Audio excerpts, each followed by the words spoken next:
I get asked a lot of the same questions, so today I'm going to answer my top 10 frequently asked questions.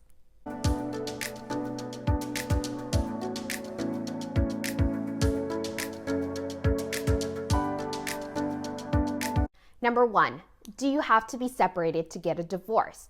Well, this depends on the laws of your state. Texas is a community property state and it does not recognize legal separation. So what this means is that even when you're living apart from your spouse, all of the property and debts that you acquire is respectively community property and community debt. California, on the other hand, is a community property state and it does recognize legal separation. Number 2, what is a no-fault divorce? All states allow a no-fault divorce. What this means is that the spouse who files for divorce does not have to prove that the other spouse did something wrong in order to get a divorce. All states adopted the no-fault divorce law to make it easier to leave a marriage. Number 3, what are the different grounds for divorce? A fault divorce is when the spouse who is requesting the divorce proves that the other spouse has done something wrong that has led to the breakup of the marriage. Some states grant divorces based on fault grounds. In Texas, the following are grounds for a fault divorce: adultery, cruelty, felony conviction if they were in prison for at least 1 year, abandonment by one spouse for a minimum of 1 year, separation and living apart for at least 3 years, or confinement by one spouse to a state or private mental hospital. Spouses will choose to divorce based on fault grounds in hopes a judge will distribute marital assets unequally. Number 4, what is a contested divorce? A contested divorce is when the spouses cannot come to an agreement regarding the terms of their divorce.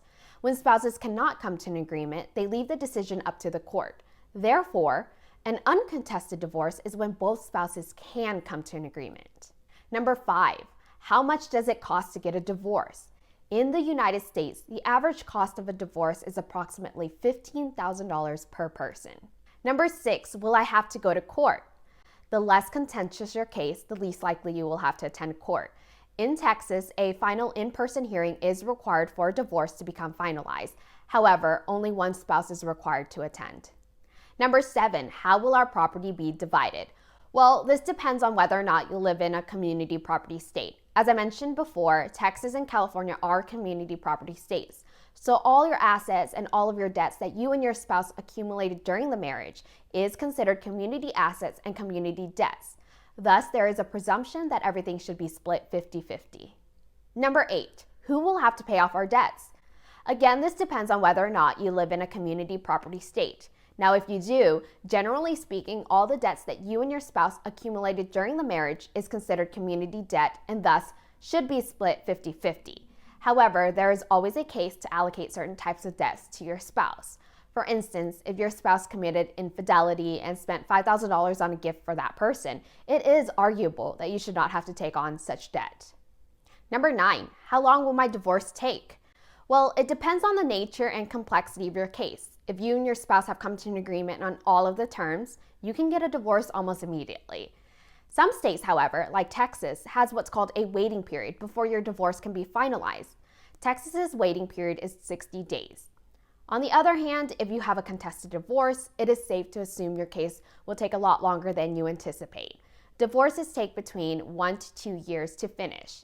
And if you have a vexatious ex-spouse, be prepared to be dragged back into court even after your case has been finalized. Number 10, what will happen to my children while the divorce is pending? While your divorce is pending, you and your spouse can agree to what's called temporary orders, or you can ask the judge to determine the temporary orders. Temporary orders is a way to get child custody and/or a child support order in place until you have a final trial or until you both settle your case. Thank you so much for watching. Please give this video a thumbs up and subscribe to my channel. Also, if you live in Texas and would like a free kit to do your own divorce, please check the description box below to sign up.